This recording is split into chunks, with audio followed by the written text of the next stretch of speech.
तो हेलो गो दोस्तों। तो जो आज की कहानी है उसका नाम है रैट ट्रैप, जो कि क्लास 12th की स्टोरी है, एक फ्लेमिंगो बुक की। तो कहानी की शुरुआत होती है एक रैट ट्रैप पेडलर से। रैट ट्रैप पेडलर यानी कि वो आदमी जो एक चूहा पकड़ता है। और जो रैट ट्रैप होता है वो चूहे पकड़ने वाली एक मशीन होती है। आप सबने अपने घर में ज़रूर देखा होगा कि आपकी जो मम्मी होती है वो किचन में कभी कभी, या आपने ज़रूर देखा होगा कि चूहे पकड़ने वाली एक मशीन होती है जिसमें वो कुछ रखते हैं बीच में। जैसे कि यहाँ पे आपको दिख रहा है, यहाँ पे मैं आपको दिखाता हूँ। ये दिख रहा है ना, जैसे आपको वैसे ये चीज़ दिख रही है। तो इससे उसके बीच में रखते हैं, उस मशीन के बीच में यहाँ पे उसको रखते हैं। और फिर ऊपर से जैसे ही चूहा इस चीज़ को यहाँ से उठाता है तो ऊपर से चूहे को बीच में पकड़ लेते हैं। तो इस प्रकार का कुछ होता है। तो ये होता है उसमें। तो कहानी को आगे बढ़ाते हैं। तो कहानी में बताया जा रहा है कि जो रेड ट्रैप पेडलर है वो एक रक्त कंडीशन में है। रक्त कंडीशन मतलब कि जो रेड ट्रैप पेडलर है, मतलब कि जो रेड ट्रैप पेडलर है वो एक रक्त कंडीशन में है, यानी कि वो एक बुरी हालत में है। He dressed in rags and is very frail and looks starved. उसके जो कपड़े हैं वो फटे हुए हैं और वो बहुत ही भूखी कंडीशन में दिखाई दे रहा है। मतलब ऐसा लग रहा है कि वो बहुत ही ज्यादा भूखा है।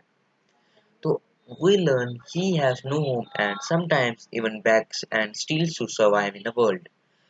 इस कहानी को देखकर और उसकी कंडीशंस को देखकर हमें पता लगता है कि उसके पास ना तो कोई घर है, और कभी कभी तो उसे चोरी तक करनी पड़ती है, और कभी कभी तो ऐसे हालात भी हो जाते हैं कि उसे भीख तक मांगनी पड़ती है अपना गुजारा करने के लिए। He leads a lonely life with no one to care about him. वो एक लोनली लाइफ जीता है, मतलब कि वो एक अकेला आदमी है अपने घर में। मतलब कि उसके पास घर तो नहीं है यार, मैं क्या बोल रहा हूँ। तो वो एक जो रेड ट्रैप पैडलर है, वो मतलब अकेली जिंदगी जीता है और कोई भी नहीं है उसकी केयर करने वाला। ना तो उसके फादर है, ना मदर, ना सिस्टर, ना ब्रदर, कोई भी नहीं। वो एक अकेली जिंदगी जीता है। वन फाइन डे, एक आसान दिन, पता नहीं यार क्या लिखा है, एक आसान दिन तो कुछ ऐसा ही है। उसके दिमाग में स्ट्राइक होता है to him that the whole world is a rat trap itself. तो उसके दिमाग में स्ट्राइक होता है कि जो पूरा वर्ल्ड है वो अपने आप में एक रैट ट्रैप है। मतलब कि ऐसी चीज उसके दिमाग में स्ट्राइक होती है कि ये जो पूरा वर्ल्ड है वो अपने आप में रैट ट्रैप है। If we touch it it will trap us and never let us go. और फिर वो आगे बताता है कि अगर हम इस रैट ट्रैप में, यानी कि वो बात कर रहा है कि अगर हम इस वर्ल्ड को टच कर लेते हैं तो ये वर्ल्ड हमें कभी भी अपने मतलब ट्रैप से बाहर छूटने नहीं देगा। मतलब कि वो यहाँ पे एक तरह की ऐसी बात कर रहा है कि वो एक वर्ल्ड को एक रैट ट्रैप से कंपेयर कर रहा है। और वो बोल रहा है कि अगर हम इस वर्ल्ड में, यानी कि इस रैट ट्रैप में फंस जाते हैं तो हम कभी बाहर नहीं निकल पाएंगे। आई होप आपको ये समझ में आ गया होगा।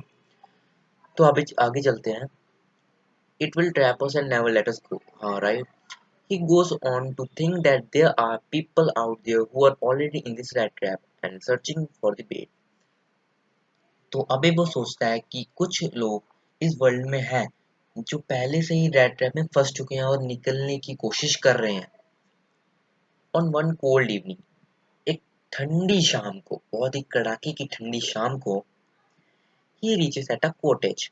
कॉटेज माने झोपड़ी बोल सकते हैं गाइस, आप झोपड़ी ही बोल दो। झोपड़ी।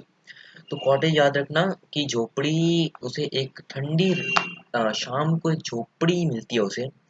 टू आस्क फॉर शेल्टर, तो वो झोपड़ी के पास जाता है और अपने एक शेल्टर के लिए ढूंढता है कि एक शेल्टर मिल जाए उसे रात को रहने के लिए। तो आगे चलते हैं। तो एक crafter lived in that cottage who took in the peddler. तो एक क्राफ्टर जो है वो वहां पे रहता था जो पैडलर को अंदर ले लेता है। तो ये बहुत ही एक हैरानी की बात थी कि पैडलर को कोई अंदर अपने घर में कैसे ले सकता है। पर मुझे लगता है कि वो उस दिन जो क्राफ्टर था वो बहुत ही खुश था। और मैं बता दूं गाइस कि क्राफ्टर कुछ नहीं, एक ओल्ड मैन समझ लीजिए आप, कि एक बूढ़ा अंकल समझ लीजिए। एक बूढ़ा अंकल रहता है, उसे क्राफ्टर बोलते हैं। तो वो कॉटेज में रहता था जो पैडलर को अंदर बुला लेता है। तो चलिए आगे चलो। तो चलो गाइस, अरे रुको रुको रुको, एक मिनट रुकना गाइस। थोड़ा सा ऊपर करने दो इसको मुझे। हाँ अब ठीक है, अब शायद दिख रहा होगा आपको। तो चलो स्टार्ट करें। The crafter needed company so he welcomes the peddler. जो क्राफ्टर था, जो बूढ़ा आदमी था, उसे कंपनी चाहिए थी, मतलब रात को उसने बात बूत करनी होगी। तो रात को उसे बातें बुतें करनी होगी किसी से, तो बुला लिया होगा अंदर इसीलिए। तो गैस चलिए आगे कर लें कि उसने पैडलर को अंदर बुला लिया। तो he gives him hot food, गरम खाना देता है। अरे भाई ठंडा खाना कौन देता है किसी को, गरम ही देगा ना। तो उसे वो ठंडा खाना देता, अरे मेरा मतलब गरम खाना देता है, सॉरी। वो उसे गरम खाना देता है और और इवन टबैको टू स्मोक, और वो उसे टबैको तक देता है स्मोक करने के लिए। तो गाइस आप सोच सकते हैं वो कितना खुश होगा उस दिन। पता नहीं ऐसा क्या करके आया है, लगता है बैंक को चोरी करके आया होगा इसीलिए इतना खुश होगा। ऐसा कुछ नहीं है गाइस, एग्जाम में मत लिख देना। तो आगे देखते हैं। They play cards and start talking. तो गाइस अभी वो पत्ते खेलते हैं और वो बातें करना शुरू कर देते हैं। तो जो पेडलर है learns that Crafter got 30 kroner for selling his cow, which he keeps in a pouch on the window frame. तो गाइस जो पेडलर है उसे पता लगता है कि जो क्राफ्टर है, जो बूढ़ा अंकल है, तो उसके पास 30 क्रोनोर है। क्रोनोर, आई गेस मैं सही प्रोनाउंस कर रहा हूँ, क्रोनोर पता नहीं, कुछ ऐसा ही है। तो मैं बता दूं आपको गाइस, जो क्रोनोर है वो एक तरह का सिक्का समझ सकते हैं, और एक तरह की करेंसी है, जैसे हमारी रुपीस होती है ना, अमेरिका की डॉलर होती है, इसी तरह से एक करेंसी है क्रोनोर। तो वो जो पैडलर है उसे पता लगता है कि इस क्राफ्टर के पास, इस बूढ़े अंकल के पास 30 क्रोनोर्स हैं, जो कि उसे उसकी काऊ को बेचकर मिले हैं।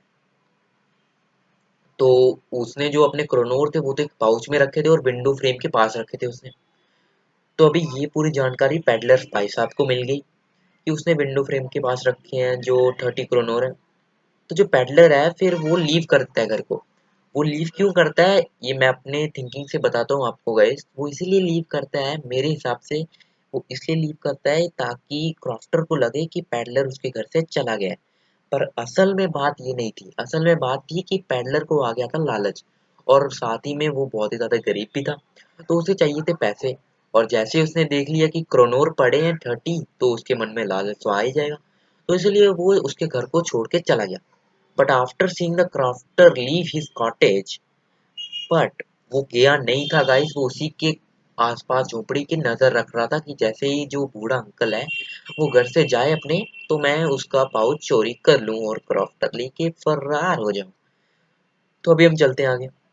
तो जो हमारा पैडलर भाई साहब है, चूहे पकड़ने वाला, तो वो वापस आता है घर में, तो steel the pouch of money, अब उस पाउच को चोरी करने के लिए जिसमें मनी थी। तो चले आगे चले अभी।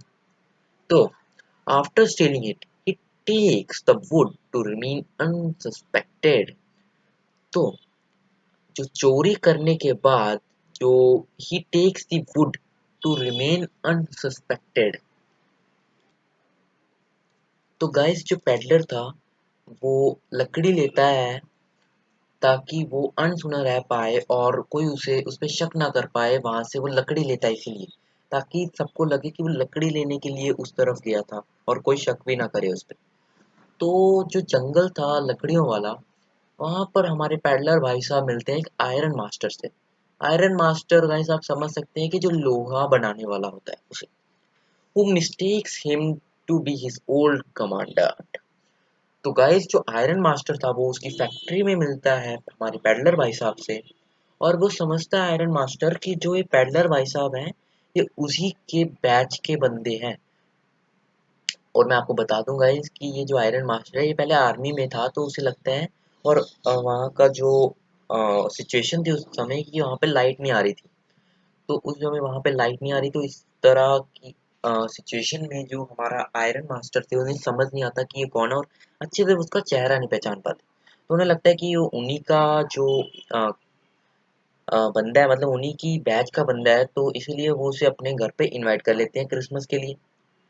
बट जो हमारे पैडलर भाई साहब है उन्हें समझ आ जाता है कि अगर मैं एक बार इनके घर पे चला गया और ये बंदा भी आर्मी का है तो ये मेरी धुलाई कर देगा, ऐसा कुछ नहीं है। तो वो यार रिफ्यूज करने लगता है बार बार कि नहीं मुझे नहीं जाना।